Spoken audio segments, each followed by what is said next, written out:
തെയ്യം ഒരു ഒരു അനുഷ്ഠാനവും ഉത്തര മലബാറിലെ ഒരു ആചാരവും ഒക്കെയായി നിലനിൽക്കുമ്പോൾ തന്നെ അത് ശക്തമായ ഒരു രംഗാനുഭവവും ഒരു രംഗാവിഷ്കാരം കൂടിയാണ്. അത് അരങ്ങിലെ ഒരു അവതരണമാണ് തെയ്യം എന്ന് പറയുന്നത്. നമ്മുടെ കേരളത്തിലെ അല്ലെങ്കിൽ ലോകത്തിലെ ഇതര കലകളുമായി താരതമ്യം ചെയ്യുമ്പോൾ അത് അവതരിപ്പിക്കുന്ന ഒരു വ്യക്തി ഇത്രയധികം പരീക്ഷണങ്ങൾ നേരിടുന്ന മറ്റേതെങ്കിലും അവതരണ രൂപമുണ്ടോ എന്നുള്ള കാര്യം സംശയമാണ്. കാരണം തെയ്യക്കാരെപ്പോഴും പറയുക, എത്ര ചെറിയ തെയ്യമാണെങ്കിലും എത്ര വലിയ തെയ്യമാണെങ്കിലും അതിൻ്റെ റിസ്ക് എന്ന് പറയുന്നത്, അതിൻ്റെ അപകടം എന്ന് പറയുന്നത് ഞങ്ങൾ പോയ പോലെ തിരിച്ചു വരും എന്നുള്ള നിലക്കല്ല ഞങ്ങൾ ഒരു തെയ്യവും കെട്ടാറ് എന്നുള്ളതാണ്. അപ്പോൾ അത് വലിയൊരു വാസ്തവമാണത്. പക്ഷെ പഴയ കാലത്ത് അതങ്ങനെ ആയിരിക്കെ തന്നെ ഇത്രയധികം തെയ്യങ്ങൾ ചിലപ്പോൾ ഒരു തെയ്യക്കാരന് പഴയ കാലത്ത് കെട്ടേണ്ടി വരാറില്ല. ഇപ്പോൾ ഞാൻ നേരത്തെ പറഞ്ഞതുപോലെയുള്ള ആവാസ വ്യവസ്ഥയും കാലാവസ്ഥാ മാറ്റവും ഒക്കെ വരുമ്പോൾ തെയ്യത്തെ പ്രതികൂലമായി ബാധിക്കുന്ന നിരവധി കാര്യങ്ങളുണ്ട്. ഇപ്പോൾ തെയ്യക്കാരൻ എന്ന് പറയുന്നത് എനിക്ക് തോന്നുന്നു ലോകത്തിലെ തന്നെ രംഗാവതരണങ്ങളിൽ തെയ്യക്കാരന് പകരം വെക്കാവുന്ന, തെയ്യക്കാരന് ഇക്വലൻ്റായ ഒരു പെർഫോമർ ഉണ്ട് എന്ന് എനിക്ക് തോന്നുന്നില്ല. കാരണം എൻ്റെ മറ്റ് കലാവതരണങ്ങൾ കണ്ട ഇത്രയും വർഷം 10-30 വർഷമായി ഇതിൻ്റെ ഇടപെട്ടുകൊണ്ടിരിക്കുന്ന ഒരു വ്യക്തി എന്നുള്ള നിലയ്ക്ക് എനിക്കത് അങ്ങനെ തന്നെ പറയാൻ പറ്റും. അതിൻ്റെ അർത്ഥം മറ്റേതൊക്കെ മോശമാണെന്നോ അങ്ങനെ ഒന്നുമല്ല. പക്ഷേ ഇതിൻ്റെ ഇത്രയും ഭീകരതയും കാഠിന്യവും മരണം മുന്നിൽ കണ്ടിട്ടുള്ള നമുക്ക് സർക്കസിനൊക്കെ വേണമെങ്കിൽ ചിലപ്പോൾ നമുക്ക് പറയാം. പക്ഷേ സർക്കസിനൊക്കെ അതിൻ്റെ സെക്യൂരിറ്റി ഉണ്ട് എന്നുള്ളതാണ്. അതിനും അപ്പുറമാണ് ഒരു തീച്ചാമുണ്ടി, ഒരു ഒറ്റക്കോലം തെയ്യം, തീയിൻ്റെ അകത്തേക്ക് പോകുന്ന ഒരു ഒറ്റക്കോലം തെയ്യത്തെക്കുറിച്ച് നമുക്ക് ഒരു സെക്കൻഡ് നമുക്കത് ആലോചിക്കാൻ പോലും പറ്റില്ല. എന്താണ് എൻ്റെ ഒരു തെയ്യക്കാരനായ സുഹൃത്ത് എന്നോട് ഒരു സംഗതി പറയുകയുണ്ടായി. ഒരു സുഹൃത്ത് ഗൾഫിലേക്ക് പോകാൻ വേണ്ടി മെഡിക്കൽ ചെക്കപ്പിന് പോയി. അപ്പോൾ മെഡിക്കൽ ചെക്കപ്പിൽ ഡോക്ടർ പറഞ്ഞിരിക്കുന്നത് അയാളുടെ എല്ലിൻ്റെ പല ഭാഗത്തും ആ എല്ലുകൾ നുറുങ്ങിപ്പോയിരിക്കുന്ന ഒരു അവസ്ഥയാണ് അയാളുടെ ശരീരത്തിന് ഉള്ളത്. നിങ്ങൾ ഏതെങ്കിലും ബിൽഡിങ്ങിൻ്റെ മുകളിൽ നിന്ന് താഴേക്ക് വീണിട്ടുണ്ടോ, അല്ലെങ്കിൽ ശക്തിയായ കൂട്ടിയിടിക്കലുകളോ ആക്സിഡൻറ്റോ നടന്നിട്ടുണ്ടോ? അപ്പോൾ ഇയാൾക്ക് ഇതൊന്നും ഇങ്ങനെ ഇല്ല എന്നാണ് പറഞ്ഞത്. അവസാനം പറഞ്ഞ് ഞാനൊരു തെയ്യം കെട്ടുന്ന ആളാണ്, ഈ തീച്ചാമുണ്ടി പോലെയുള്ള ഒറ്റക്കോലം പോലെയുള്ള തെയ്യം കെട്ടുന്ന ആളാണ്. അപ്പോൾ അതിൻ്റെ അപകടം എന്ന് പറയുന്നത്, ഒറ്റക്കോലം എന്ന് പറഞ്ഞാൽ ഞാൻ ഒരു തെയ്യത്തെ ഒരു ഉദാഹരണമായി എടുത്തു എന്ന് മാത്രം. അങ്ങനെ നിരവധിയായ തെയ്യങ്ങളുണ്ട്. ഒരു വലിയ തീക്കൂന ഉണ്ടാക്കി കനലിൻ്റെ കൂമ്പാരം ഉണ്ടാക്കി എല്ലാവരും എന്നെ കേൾക്കുന്ന പലരും അതിൻ്റെ വീഡിയോയും ഒക്കെ കാണുന്ന പലരും അത് കണ്ടിട്ടൊക്കെ ഉണ്ടാവും.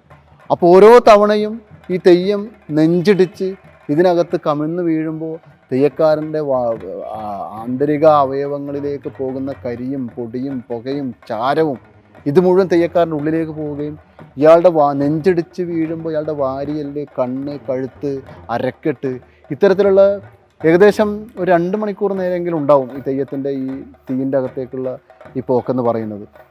ഏറിയ കൂറും ഒരു 25-30 വയസ്സിന് താഴെയുള്ള ആൾക്കാരാണ് ഇത്തരം തെയ്യങ്ങൾ കെട്ടി ആടുന്നത്. അപ്പോൾ ആ തെയ്യം കെട്ടി ഇത്രയധികം തീയിൻ്റെ അകത്തേക്ക് പോയി ഒരു തെയ്യം കഴിയുന്നത് ഒരു ഉച്ച കഴിഞ്ഞിട്ടൊക്കെയാവും ഈ തെയ്യം തീരുന്നത്.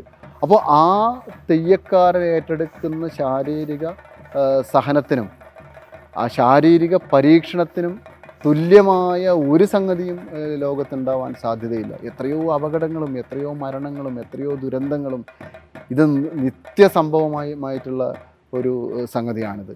പഴയ കാലത്താണെങ്കിൽ എപ്പോഴെങ്കിലും ഒരു വർഷത്തിലോ അല്ലെങ്കിൽ 3-4-5 വർഷം കൂടുമ്പോഴൊക്കെ ഒരൊറ്റക്കോലൊക്കെ ഒരു തെയ്യക്കാരന് കെട്ടേണ്ടി വരികയുള്ളൂ. പക്ഷേ ഈ പുതിയ കാലത്ത് ഒരുപാട് തറവാടുകളും കളിയാട്ടങ്ങളും എല്ലാം പുനഃപ്രതിഷ്ഠയും കലശവും ഒക്കെ നടത്തി, ബ്രഹ്മകലശവും ഒക്കെ നടത്തി കളിയാട്ടം പണ്ടുണ്ടായിരുന്നതിൻ്റെ ഇരട്ടിയിലധികം കളിയാട്ടങ്ങൾ വരുമ്പോൾ ഒരേ തെയ്യക്കാരന് തുടർച്ചയായി ഒറ്റക്കോലം തെയ്യം കെട്ടേണ്ടി വരിക. ഈ ഒറ്റക്കോലം തെയ്യം കെട്ടിയ തെയ്യം തന്നെ മറ്റ് മതിയായ വിശ്രമമോ മറ്റ് ചികിത്സയോ ഒന്നുമില്ലാതെ അടുത്ത കാവിൽ പോയി തെയ്യം കെട്ടേണ്ടി വരിക. അപ്പോൾ തെയ്യക്കാരൻ ഏറ്റെടുക്കുന്ന ശാരീരികമായ പ്രശ്നങ്ങളെന്ന് പറയുന്നത് അതേപോലെ തന്നെയാണ് ഈ വലിയ മുടി തെയ്യങ്ങളൊക്കെ കെട്ടുന്ന തെയ്യക്കാർ. വലിയ മുടി എന്ന് പറഞ്ഞാൽ 5, 6, 7, 8 പേര് ചേർന്നിട്ടാണ് ഈ തെയ്യക്കാരൻ്റെ ശരീരത്തിൽ ഈ മുടി ബന്ധിക്കുന്നത്. ഈ മുടി വെച്ച് തെയ്യക്കാരൻ രാവിലെ 10-11 മണിക്ക് നിൽക്കുന്ന തെയ്യക്കാരൻ രാത്രി 12:30-1 മണി സമയത്തൊക്കെയാണ് ഈ തെയ്യം കഴിയുന്നത്. ഇദ്ദേഹത്തിൻ്റെ ശരീരം മുഴുവൻ അത്തരത്തിലുള്ള വളരെ ഇതിൻ്റെ കെട്ടലുകൾ എന്ന് പറയുന്നത് അത്രയും സ്ട്രോങ് ആയിട്ടുള്ള വെച്ച് കെട്ടലുകളാണ്. നമ്മുടെ ശരീരത്തിൻ്റെ രക്തചംക്രമണ വ്യവസ്ഥ മുഴുവൻ തകരാറിലായി പോകുന്ന, അതിന് ഇത്തരത്തിലുള്ള അപകടങ്ങൾ പറ്റിയതിന് എത്രയോ ഉദാഹരണങ്ങളുണ്ട്. ഇതൊക്കെ ഞാൻ പലതവണ പറയുകയും എഴുതുകയും ഒക്കെ ചെയ്തിട്ടുള്ളതാണ്. എത്രയോ മരണങ്ങൾ, എത്രയോ ആത്മഹത്യകൾ, എത്രയോ അകാല വാർദ്ധക്യങ്ങൾ.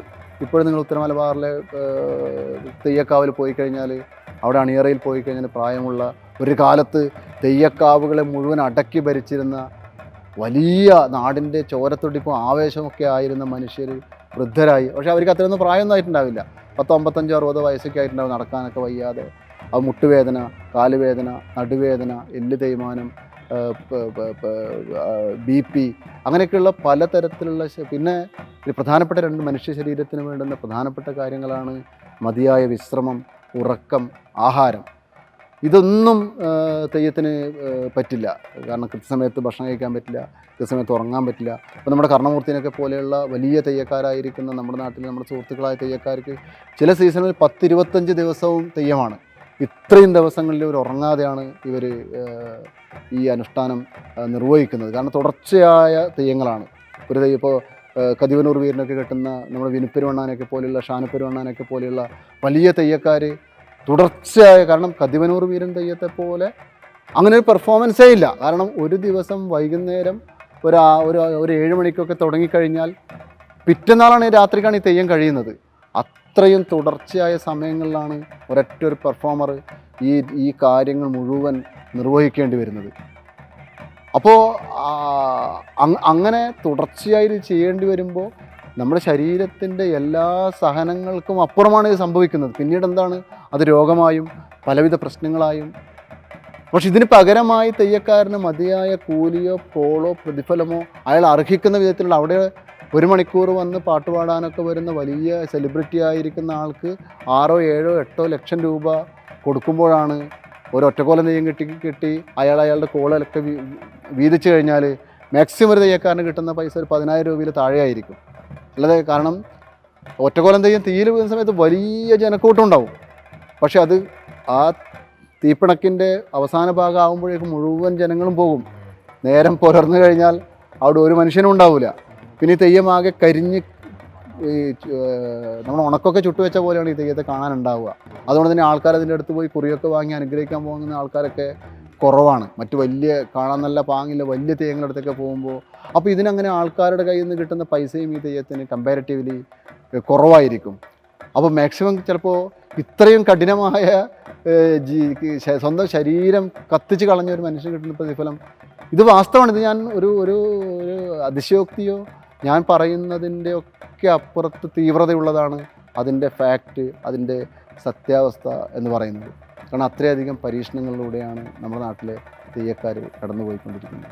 ഇപ്പോൾ തെയ്യം എന്ന് പറയുന്നത് നമ്മുടെ കൺമുന്നിലുള്ള കൺകണ്ട ദൈവമാണ്. തെയ്യക്കാരൻ അയാളുടെ പൂർവാചാര്യന്മാർ, അയാളുടെ അച്ഛനച്ചാച്ചന്മാർ, കാർന്നോന്മാർ, തൊണ്ടച്ചന്മാർ, ഗുരുക്കന്മാർ, അവർ പകർന്നു കൊടുത്ത ചില അനുഷ്ഠാനക്രമങ്ങളും ജീവിതവും അതൊരു ക്ലാസിക്കൽ കലയുടെ പദ്ധതികൾ എപ്രകാരമാണോ അതേപോലത്തെ സാങ്കേതികവും സങ്കീർണവുമായ പദ്ധതികളിലൂടെ അതിലൂടെ തന്നെയാണ് ഒരു തെയ്യക്കാരനും കടന്നു പോകുന്നത്. അത് അങ്ങനെയാണ് അയാൾ തെയ്യം കെട്ടാത്ത ഒരു തെയ്യത്തെ കെട്ടി പൂർത്തിയാക്കാവുന്ന വലിയ ശാരീരിക ക്ഷമതയിലേക്കും അനുഭവജ്ഞാനത്തിലേക്കും ഒക്കെ അയാൾ എത്തുന്നത്. ഇത്തരത്തിലുള്ള ഒരുപാട് അത് പൂർവികമാണ്. അതിൽ പല കാര്യങ്ങളും പലതും അവർ പുറത്ത് ആൾക്കാരോട് ഡിസ്ക്ലോസ് ചെയ്യുന്നതല്ല. അതിൽ പല ഉപാസനകളും അവരനുവർത്തിക്കുന്ന വളരെ രഹസ്യവും സൂക്ഷ്മമായി ചെയ്യുന്ന പല കാര്യങ്ങളും, അവരുടെ ധ്യാനമന്ത്രങ്ങളും, ഓരോ തെയ്യത്തെയും ഉപാസിക്കുന്ന ആ തെയ്യത്തിന് വേണ്ടുന്ന അവരുടെ പൂർവാചാര്യന്മാർ അവർക്ക് ചെവിയിൽ ഓതി കൊടുക്കുന്ന മുമ്മൊഴി മന്ത്രങ്ങളൊക്കെ ഉണ്ട്. അപ്പോൾ ആ മുമ്മൊഴികളൊക്കെ ഉരുക്കഴിക്കുമ്പോഴാണ് ഇവർക്ക് ഈ ശക്തികളൊക്കെ ഇവർക്ക് കിട്ടുന്നത്. അതുകൊണ്ടാണ് ഇവരുടെ മുന്നിൽ തെയ്യത്തിൻ്റെ മുന്നിൽ നിൽക്കുന്ന ഓരോ മനുഷ്യർക്കനുസരിച്ചും അവരുടെ ഭാവിയും അവരുടെ വർത്തമാനവും അവരുടെ ജീവിതവും അവരുടെ സങ്കടവുമൊക്കെ ഒരു തെയ്യക്കാരനെ ചൊല്ലിക്കെട്ടി വിശേഷിക്കാൻ പറ്റുന്നത് ഇത്തരത്തിലുള്ള ചില സാധനങ്ങളിലൂടെ, സിദ്ധികളിലൂടെ, പൂർവാചാര്യന്മാരുടെ ഉപാസനകളിലൂടെ. അതിനെയാണ് തെയ്യക്കാർ പാരമ്പര്യം എന്ന് പറയുന്നത്. അത് അങ്ങനെ അന്ധവിശ്വാസത്തിൻ്റെ ഒരു ഗണത്തിൽപ്പെടുത്താവുന്ന ഒരു സംഗതി അല്ല. അത് തെയ്യക്കാരൻ്റെ സാമൂഹിക, കാരണം ഒരു നാട്ടിന് ആ ഒരു നാടിൻ്റെ പരിധിക്കുള്ളിലൊരു തെയ്യക്കാരനാണ് ഉണ്ടാവുക. അയാൾ ജമ്മാരി എന്നാണ് അയാളെ പറയുന്നത്. ആ തെയ്യക്കാരന് ആ നാട്ടിലുള്ള എല്ലാ കാര്യങ്ങളും അയാൾ അറിഞ്ഞിരിക്കണം. ആ നാടിൻ്റെ വിവിധ ജാതി സമ്പ്രദായങ്ങൾ, മനുഷ്യർ, അവരുടെ ജോലി, കുലം, ജാതി, അവിടുത്തെ ആരാധനാ രീതികൾ, അവിടുത്തെ പിന്നെ മതം, അവിടെ മുസ്ലിങ്ങളുണ്ടോ ക്രിസ്ത്യാനികളുണ്ടോ, അവിടുത്തെ മറ്റാൾക്കാർ ആരൊക്കെയാണ്, ഇതൊക്കെ തെയ്യക്കാരൻ അറിഞ്ഞാൽ മാത്രമാണ് ആ തെയ്യക്കാരനെ നന്നായിട്ട് തെയ്യം കെട്ടി അവതരിപ്പിക്കും. മറ്റ് അവതരണ കല പോലെ അല്ലല്ലോ. തെയ്യത്തിൻ്റെ മുന്നിലേക്ക് പല പ്രശ്നങ്ങളും ആയിട്ടാണ് ജനങ്ങൾ വരിക. ഇപ്പോൾ കുടുംബ പ്രശ്നങ്ങളുണ്ടാവും, ദാമ്പത്യ പ്രശ്നങ്ങളുണ്ടാകും, കുട്ടികളില്ലാതാകുന്നതിൻ്റെ പ്രശ്നങ്ങളുണ്ടാവും, കഠിനമായ രോഗങ്ങളുണ്ടാകുന്ന ആൾക്കാരുണ്ടാവും, സ്വത്ത് തർക്കങ്ങളുണ്ടാവും, കോടതി വ്യവഹാരങ്ങളുണ്ടാവും, ഒരു വീടില്ലാത്ത മനുഷ്യരുണ്ടാവും, തൊഴിലില്ലാത്ത ആൾക്കാരുണ്ടാവും, പരീക്ഷകളൊക്കെ എഴുതി തോറ്റുപോകുന്ന ഒരു ജോലിയൊന്നും കിട്ടാത്ത എത്രയോ ആൾക്കാർ തെയ്യത്തിൻ്റെ മുന്നിലേക്ക് വരുന്നുണ്ടാവും. തെയ്യക്കാരൻ ചിലപ്പോൾ സ്കൂളിലേ പഠിച്ചിട്ടുണ്ടാവില്ല, തെയ്യക്കാരൻ്റെ വിദ്യാഭ്യാസമേ ചിലപ്പോൾ ഉണ്ടായിരിക്കും. പക്ഷേ ഇതിനൊക്കെയും മറുപടികൾ തെയ്യക്കാരൻ പറയാൻ തെയ്യക്കാരനെ പ്രാപ്തമാക്കുന്നത് ഇത്തരത്തിലുള്ള ചില ശക്തിവിശേഷങ്ങളാണ്. തെയ്യം കെട്ടുന്ന സന്ദർഭങ്ങളിൽ ഇവർക്ക് ആ ഏത് തെയ്യത്തെയാണോ അവർ കെട്ടി പൂർത്തിയാക്കുന്നത് അതിൻ്റെ ശക്തിവിശേഷങ്ങളിലേക്ക് അവർ പരിണമിക്കപ്പെടും. അത് ആ അനുഭവത്തെക്കുറിച്ചൊന്നും അവർക്ക് പറയാനൊന്നും അവർക്ക് അറിയുകയും ചെയ്യില്ല. അതങ്ങനെ അവർ ഡിസ്ക്ലോസ് ചെയ്യാൻ മടിക്കുന്നതുമായ ചില കാര്യങ്ങൾ എങ്ങനെയാണ് ഈ ഇപ്പം ഈ തെയ്യക്കാരൻ്റെ ധ്യാന മന്ത്രങ്ങളെന്ന് പറയുന്ന മുമ്മൊഴി മന്ത്രങ്ങളെന്ന് പറയുന്നത് അതൊരിക്കലും ഒരു കടലാസിൽ എഴുതി കൊടുക്കുന്നതോ ഒരു ഗുരു അയാളുടെ അടുത്ത ആൾക്ക് മാത്രം അയാളുടെ ചെവിയിൽ മാത്രം ഉപദേശിച്ച് കൊടുക്കുന്നതാണ്. അതൊരു പേപ്പറിൽ എഴുതിയിരുന്നെങ്കിൽ അപ്പോൾ തന്നെ അത് ആ മന്ത്രം കീറിക്കളയണമെന്നൊക്കെയാണ്. അത് വേറൊരാൾ കാണാൻ പാടില്ല. അങ്ങനെയൊക്കെയുള്ള കഠിനമായ വ്യവസ്ഥകളൊക്കെ ഈ അനുഷ്ഠാനത്തിൻ്റെ ഉള്ളിൽ ഇപ്പോഴും നിലനിൽക്കുന്നുണ്ട്. അങ്ങനെയാണ് ഒരു ഗുളികൻ കെട്ടുന്ന ഒരാൾ. ഇപ്പോൾ നമ്മുടെ നാട്ടിലുള്ള പിന്നെ ഒരുപാട് ഗുളികൻ തെയ്യങ്ങളുണ്ട്. അതിൽ പ്രധാനപ്പെട്ട ഒരു തെയ്യമാണ് കാരക്കുളിയൻ എന്ന് പറയുന്ന വലിയ കാരമുൾ കാട്ടിലേക്ക് എടുത്തു ചാടുന്ന തെയ്യമാണിത്. കാരമുള്ളിൻ്റെ മുകളിൽ കുരുങ്ങിക്കിടന്ന് അതിനെ അറുത്ത് മാറ്റി മുള്ളിൻ്റെ ഉള്ളിൽ നിന്ന് ഈ തെയ്യത്തെ പുറത്തേക്ക് എടുക്കുക എന്ന് പറയുന്നത് നമ്മുടെ ഒരു സാധാരണ കാഴ്ചയിൽ നിൽക്കാത്തൊരു സംഗതിയാണ്. ഈ ഒറ്റക്കോലം പോലെയൊക്കെ തന്നെ അതിനേക്കാൾ ഭീകരമായ അല്ലെങ്കിൽ നമ്മുടെ മനസ്സിനെ വല്ലാതെ മുറിപ്പെടുത്തുന്ന ഒരു കാഴ്ചയാണ് ഈ കാരക്കുളിയൻ്റെ കാരമുൾ കാട്ടിലേക്കുള്ള അതിൻ്റെ പ്രവേശം എന്ന് പറയുന്നത്. കാരമുള്ളിൻ്റെ മുകളിലേക്ക് ഇത് എടുത്ത് കാരമുള്ള് ചൂരിമുള്ള് പോലുള്ള വലിയ മുൾക്കെട്ടുകളുടെ മുകളിലേക്കാണ് തെയ്യം എടുത്ത് ചാടുന്നത്. അപ്പോൾ നമ്മൾ പലപ്പോഴും തെയ്യക്കാരോട് ചോദിക്കാറുണ്ട്, നിങ്ങൾക്കത് മുള്ള് തറച്ച് കയറില്ലേ? ഇപ്പോഴും എനിക്ക് ഇപ്പം അത്രയും നമ്മൾ ലോജിക്കലായിട്ട് ആലോചിക്കുന്ന നമുക്ക് പോലും അതിൻ്റെ ഒരു ഇത് മനസ്സിലായിട്ടില്ല, എന്താണ് അവിടെ സംഭവിക്കുന്നത്. കാരണം എന്തുകൊണ്ടാണ് ഈ മുള്ള് ഇവരുടെ മേത്തേക്ക് തറച്ച് കയറാത്തത്? ചിലപ്പോൾ അതിന് സയൻറ്റിഫിക്കലി അതിന് ഉത്തരങ്ങൾ ഉണ്ടാകുമായിരിക്കും, അതല്ലെങ്കിൽ സയൻസിനും അപ്പുറമുള്ള കാര്യങ്ങൾ അവിടെ സംഭവിക്കുന്നുണ്ടാകുമായിരിക്കും. പക്ഷേ ഇതൊക്കെ നമ്മുടെ കൺമുന്നിൽ നടക്കുന്നുണ്ട് എന്നുള്ള കാര്യം വാസ്തവമാണ്. അപ്പോൾ അത്തരത്തിലുള്ള ശക്തി ഈ തെയ്യക്കാരന് ആർജിക്കാൻ പറ്റും. ഇപ്പോൾ കാന്താര എന്ന് പറഞ്ഞ ഇപ്പോൾ സിനിമയിലൊക്കെ നമ്മൾ കാണുന്നത് അതിലെ നായകൻ ഇത്തരത്തിലുള്ള ശക്തി ആർജിക്കുന്ന ചില കാര്യങ്ങളാണ്. അപ്പോൾ കാന്താര സിനിമയുടെ അതിൻ്റെ മൂല്യവും അതിൻ്റെ വിചാരങ്ങൾക്കൊക്കെ അപ്പുറം കാന്താര സിനിമ വരുന്നതോടുകൂടി ഈ തെയ്യത്തിൻ്റെ മുകളിലുള്ള ഭയങ്കരമായ തെയ്യത്തിൻ്റെ കാഴ്ച, തെയ്യത്തിൻ്റെ വിശ്വാസം, തെയ്യം എന്ന് പറയുന്നത് അത് വലിയ രീതിയിൽ ആൾക്കാർ ചർച്ച ചെയ്യാൻ തുടങ്ങി എന്നുള്ളതാണ് അതിൻ്റെ തമാശ എന്നാണ് ഞാൻ അതിനെ ഇപ്പോൾ കാന്താര ഫസ്റ്റ് വന്നപ്പോൾ ഞാൻ ട്രൂ കോപ്പിയിൽ ഇതിനെക്കുറിച്ചൊരു വലിയൊരു ലേഖനം ഞാൻ എഴുതിയിട്ടുണ്ടായിരുന്നു. എന്തുകൊണ്ട് കാന്താര വരുമ്പോൾ മാത്രം ഇവിടെയുള്ള സിനിമക്കാരും ആൾക്കാരും, എനിക്ക് തന്നെ വ്യക്തിപരമായി കുറേ ഫോൺ കോളുകളൊക്കെ വന്നിരുന്നു, ഒരു തിരക്കഥ എഴുതാൻ, നമുക്കൊരു സിനിമ ചെയ്യണം. അപ്പോൾ ഈ കാന്താര കാണുമ്പോൾ മാത്രമാണോ നമ്മുടെ ഉള്ളിലുള്ള വർഗ്ഗബോധവും നമ്മുടെ ഉള്ളിലുള്ള തെയ്യബോധവും നമ്മുടെ ഉള്ളിലുള്ള സിനിമാറ്റിക് സങ്കല്പങ്ങളൊക്കെ ഉണ്ടാകേണ്ടുന്നത്? കാന്താരിൽ പഞ്ചുരുളി എന്ന് പറയുന്ന തെയ്യമാണ്. കമ്പാരിറ്റീവ്ലി നമ്മുടെ അതൊരു കാഞ്ഞങ്ങാടിന് ഒക്കെ അപ്പുറമുള്ള കാസർഗോഡിൻ്റെ തുളു കന്നഡ സംസാരിക്കുന്ന ആൾക്കാരുടെ ഭാഗത്തൊക്കെയുള്ള ഭൂതക്കോല ആരാധനയിലാണ് പഞ്ചുരുളി പെടുന്നത്. പഞ്ചുരുളിയെ പോലെയോ പഞ്ചുരുളിയേക്കാളേറെയോ ശക്തിയും സൗന്ദര്യവും വിപ്ലവവും പോരാട്ടവും ജീവിതവും ദുരന്തവും ഒക്കെയുള്ള എത്രയോ തെയ്യങ്ങൾ നമുക്കുണ്ട്. അതൊന്നും ഇവരാരും കാണുകയോ തെയ്യത്തിൽ നമ്മുടെ തെയ്യ സിനിമയിൽ എങ്ങനെയാണ് വരിക? ഒരു ബാക്ക്ഗ്രൗണ്ട് പോസ്റ്റർ, അതായത് നായകനും നായികയും ഒരു തറവാട്ടിൽ കാണുന്നു, അവിടെ എന്തോ ഒരു തെയ്യം ഉണ്ടാവും. ഇങ്ങനെ വെറും ഒരു നായകനും നായികയ്ക്കും കണ്ടുമുട്ടാവുന്ന ഒരു ബാക്ക്ഗ്രൗണ്ട് പോസ്റ്ററിനപ്പുറത്തേക്ക് തെയ്യത്തെ വിചാരം ചെയ്യുന്ന സിനിമകൾ മലയാളത്തിൽ നമ്മുടെ മനോജ് കാനിനൊക്കെ പോലെയുള്ള ചില ആൾക്കാരൊക്കെ, പക്ഷെ എങ്കിലും അതിൻ്റെ ഒരു പൊളിറ്റിക്സ്, അതിൻ്റെ ചരിത്രം, അതിൻ്റെ ജീവിതം, അതിൻ്റെ സങ്കടം, അതിൽ അറ്റമില്ലാത്ത ദുരന്തങ്ങൾ ഒരു മനുഷ്യൻ എങ്ങനെയാണ് താണ്ടി ഒരു ചരിത്രത്തെ ഇവിടെ രൂപപ്പെടുത്തുന്നത് എന്നുള്ള സാമൂഹിക മാനവിക അത്തരത്തിലുള്ള മനുഷ്യവംശാധിഷ്ഠിതമായ സങ്കല്പനങ്ങളൊന്നും നമ്മുടെ സിനിമയിൽ സംഭവിച്ചിട്ടില്ല എന്നുള്ളതാണ്. നമ്മൾ എല്ലാവരും പറയുന്ന സിനിമ കളിയാട്ടത്തിനെ കുറിച്ചാണ്. കളിയാട്ടമൊക്കെ ഭംഗിയൊക്കെ ഉള്ളൊരു സിനിമയൊക്കെ തന്നെയാണ്. അതിൽ പെരുമലയനായ സുരേഷ് ഗോപി, പക്ഷെ ഒരുപാട് ഫാക്ച്വൽ എറേഴ്സ് ഉള്ള ഒരു സിനിമയാണ് കാന്താര എന്ന് പറയുന്നത്.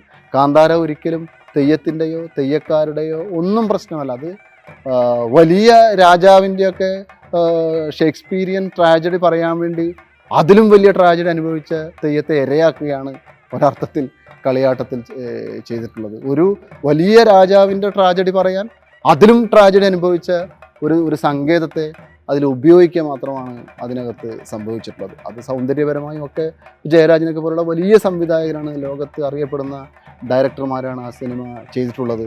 പക്ഷേ അത് എത്രത്തോളം തെയ്യത്തിൻ്റെ സിനിമയാകുന്നു എന്നുള്ളത് സംശയകരമായ ഒരു കാര്യമാണ്. അപ്പോൾ ഇത് മനസ്സിലാകണമെങ്കിൽ ഇപ്പോൾ തെയ്യം ഭയങ്കരമായ ഇപ്പം നമ്മുടെ നാട്ടിലെ നാടകക്കാരോ സിനിമക്കാരോ അത്തരത്തിലുള്ള എഴുത്തുകാരോ ആരാണ് ശരിക്കും ഇത് കാണാൻ വേണ്ടി വന്ന് അവിടെ? കാരണം തെയ്യം കാണുക എന്ന് പറയുന്നത് അങ്ങേയറ്റത്തെ ശ്രമകരമായ ഒരു കാര്യമാണ്.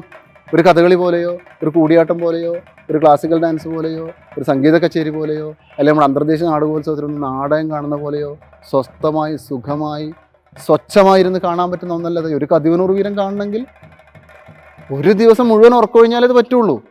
അല്ലാതെ പിന്നെ അത് കണ്ടു എന്ന് എങ്ങനെയാണ് പറയുക? അത് മനസ്സിലാക്കണമെങ്കിൽ അതിൻ്റെ എനർജി എന്താണെന്ന് അറിയണമെങ്കിൽ അതിൻ്റെ ഓരോ പോയിന്റ് ഇപ്പോൾ ഋഷഭ് ഷെട്ടിക്ക് ചെയ്യാൻ പറ്റുന്നത് അയാളത് അങ്ങനെ മനസ്സിലാക്കിയിട്ടുണ്ടെന്നാണ് ഞാൻ വിചാരിക്കുന്നത്. അല്ലാതെ തെയ്യത്തെ മനസ്സിലാക്കാത്ത ഒരാൾക്ക് ചെയ്യാൻ പറ്റില്ല. നമ്മൾ അരമണിക്കൂറോ 3/4 മണിക്കൂറോ 1 മണിക്കൂറോ 2 മണിക്കൂറോ പോയിരുന്നാൽ ഒരു മുച്ചിലോട്ട് പോയി തെയ്യം കാണാൻ പറ്റില്ല. ഒരു പൊട്ടൻ തെയ്യം കാണണമെങ്കിൽ അതിൻ്റെ തല തോറ്റം കാണണം. ആ തോറ്റത്തിനകത്താണ് ആ തെയ്യം ഉള്ളത്. അപ്പോൾ ഇത് ഒരുപാട് ബുദ്ധിമുട്ടുണ്ട്. അത്രയും ഉറക്കൊഴിയണം, നമുക്ക് ഭക്ഷണം കഴിക്കാൻ പറ്റില്ല. അങ്ങനെ ഇത് കണ്ട് മനസ്സിലാക്കി അതിന് ഇവിടുത്തെ സിനിമക്കാരോ മറ്റ് കലാകാരന്മാരോ സാഹിത്യകാരന്മാരോ അങ്ങനെ തയ്യാറാവുന്നതായിട്ട് അത് ഒരർത്ഥത്തിൽ അതൊട്ടും എളുപ്പമല്ലല്ലോ. ഏതെങ്കിലും ഒരു പുസ്തകത്തിൻ്റെ ബാക്ക് കവർ വായിച്ചോ ആരെങ്കിലും ഇപ്പോൾ നമ്മളെ പോലത്തെ ആൾക്കാരൊക്കെ എഴുതുന്ന ലേഖനങ്ങൾ വായിച്ചോ പുസ്തകം വായിച്ചോ മാത്രം മനസ്സിലാക്കേണ്ടുന്ന ഒരു സംഗതിയല്ല. നമ്മൾ ആ തെയ്യത്തിൽ നിന്ന് ആ തെയ്യമനുഷ്ഠാനത്തെ അതേപോലെ എഴുതുകയല്ല നമ്മൾ ചെയ്യുന്നത്. അതിൻ്റെ മുകളിൽ നമ്മൾക്കുണ്ടാകുന്ന അറിവും അനുഭവവും നമ്മളൊരു കാഴ്ചയാണ് അതിലൂടെ പറയാൻ ശ്രമിക്കുന്നത്. ചിലപ്പോൾ അത് കാണാത്തത് കൊണ്ടും അത് മനസ്സിലാക്കാത്തത് കൊണ്ടും അതറിയാത്തത് കൊണ്ടും കൂടിയായിരിക്കും മലയാള സിനിമയിൽ തെയ്യം ഒരു പ്രധാന വിഷയമായി വരാത്തതും. അത് ഋഷഭ് ഷെട്ടി ചെയ്യുമ്പോൾ അത് വലിയ സംഭവമായിട്ടൊക്കെ മാറുകയും അയ്യോ ഇങ്ങനെയാണോ തെയ്യം, കാന്താര മോഡൽ എന്നൊക്കെ പറഞ്ഞ് ആ കാലത്ത് കുറേ തെയ്യം പ്രോജക്റ്റുകളൊക്കെ നമ്മുടെ നാട്ടിലൊക്കെ ഇങ്ങനെ വരികയൊക്കെ ചെയ്തിരുന്നു. ഇതെല്ലാം കാണണം, മനസ്സിലാക്കണം. അത് അറിയുകയും മനസ്സിലാക്കുകയും ചെയ്യുമ്പോൾ അത്രയധികം സിനിമകളും നാടകങ്ങളും ഒക്കെ ഉണ്ടാക്കാൻ പറ്റുന്ന അത്രയും വിപുലമാണ് ഇതിൻ്റെ ചരിത്രം, ഇതിൻ്റെ സാമൂഹിക ജീവിതം, അതിൻ്റെ ലിറ്ററേച്ചർ. ഇപ്പം ഞാൻ എഴുതിക്കൊണ്ടിരിക്കുന്ന ആളാണ്. അത്രയധികം കണ്ടൻറ്റുകൾ എനിക്ക് എഴുതാനുണ്ട്. തെയ്യവുമായിട്ടും ആ നിൽക്കുന്ന ലാൻഡുമായിട്ട് ആ പ്രദേശമൊക്കെ ആയിട്ട് ബന്ധപ്പെട്ട് അത്രയും സമ്പന്നമായ ഒരു ഭൂമികയിലാണ് ഇതൊക്കെ ഉണ്ടായിട്ടുള്ളത്. അത്രയും ശക്തവും സമൃദ്ധവും സമ്പന്നവും സമ്പുഷ്ടവുമായ ഒരു സാംസ്കാരിക ഭൂമികയും ആവാസ വ്യവസ്ഥിതിയുമാണ് നമ്മുടെ നോർത്ത് മലബാറൻ ഗ്രാമങ്ങൾ. അത് പലതും അതിൻ്റെ മാറ്റങ്ങളെ ഒന്നും നമുക്ക് മാറാതിരിക്കാനോ അതിജീവിക്കാനോ ഒന്നും പറ്റില്ലെങ്കിലും അതിൻ്റെ ചില ഉണ്മ, അതിൻ്റെ ചില സത്യം, അതിൽ നിന്ന് കെട്ടുപോകാത്ത ചില നേര് അതിപ്പോഴും അവിടെ നിലനിൽക്കുന്നുണ്ട്. അത് മനസ്സിലാക്കുന്ന ആളുകൾക്ക് ഇത് തിയേറ്ററിലേക്കും സിനിമയിലേക്കും സംഗീതത്തിലേക്കും ആവിഷ്കാരങ്ങളിലേക്കൊക്കെ അതിനെ സ്വാംശീകരിക്കാനും അതിന് ശക്തിയെ ചൈതന്യത്തെ അതിനെയൊക്കെ കൊണ്ടുവരാനൊക്കെ വളരെ എളുപ്പത്തിൽ സാധിക്കുന്നതാണ്. അതിനത് മനസ്സിലാക്കുക എന്നുള്ളതാണ് പ്രധാനം.